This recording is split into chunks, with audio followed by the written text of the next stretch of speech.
Guys, Terry here with Seaworthy Marine in Fulton, Texas.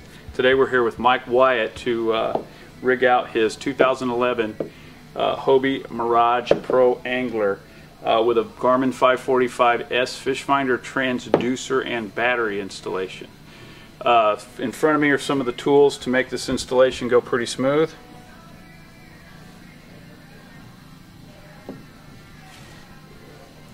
And we'll move up front right now. I'll let you know ahead of time that we've pre-drilled all the holes that we'll need for the installation. But right now we're going to start out by finishing the epoxy installation with the transducer. Now the placement of the transducer is always in the front of the pedal drive. If it's behind the pedal drive, turbulence will give you a bad reading. So I went ahead and epoxied the hold down mat for the transducer and let it set up for about 2 hours, and now I'm going to finish the installation by pouring the epoxy in the hole and then putting the transducer into it. Alright guys, we're back and we're going to be finishing the transducer installation.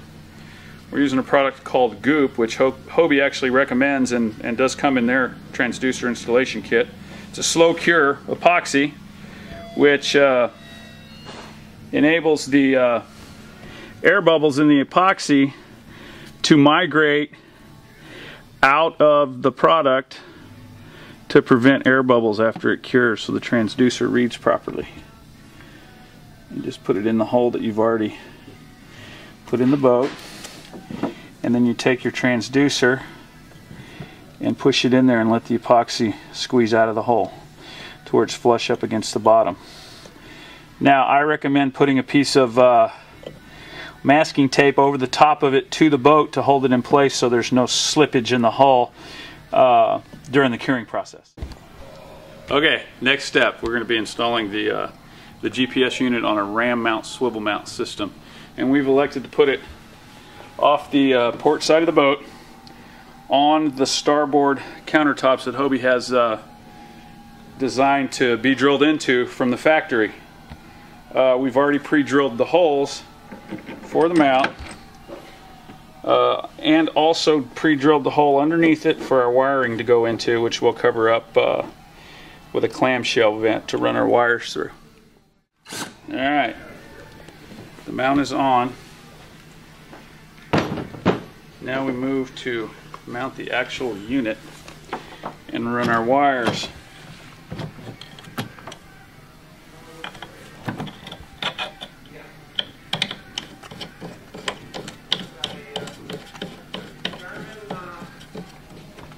Okay, so we've tie wrapped our wire to our mount to keep it from getting in the way, but one thing you have to remember, you need to leave a good straight connection to the back of the GPS so you don't wear out the connection that plugs into the GPS by pinching it off. So leave yourself a little bit of a loop. And now we're going to go down here where we cut our hole. We're going to go ahead and silicone the hole and then put our clamshell on.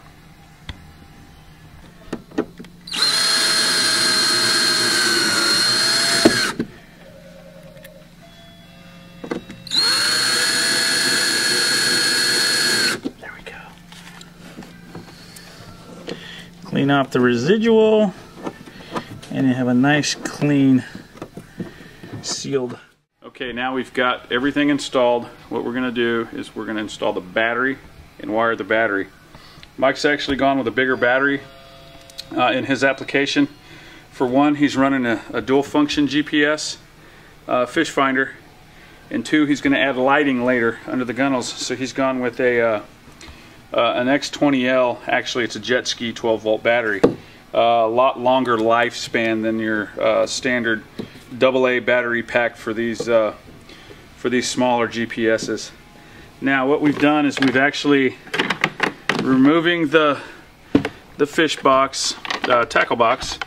We've already drilled a hole in the side, and we've already pulled our power wire.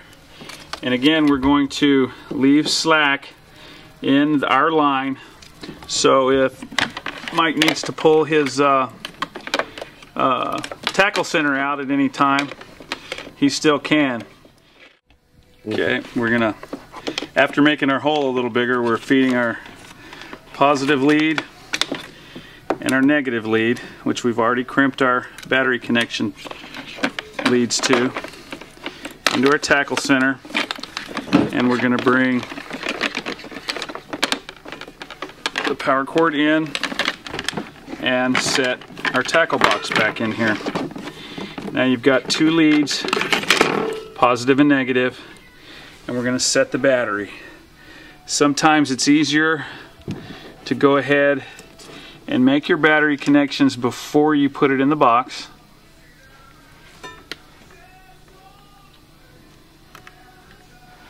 Like so.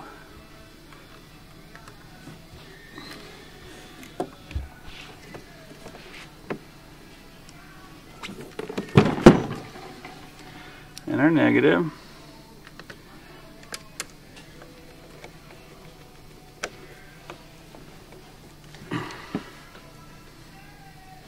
There we go, good solid connections. And then we'll deploy it in here. Now we've removed two of the tackle centers that go in here originally.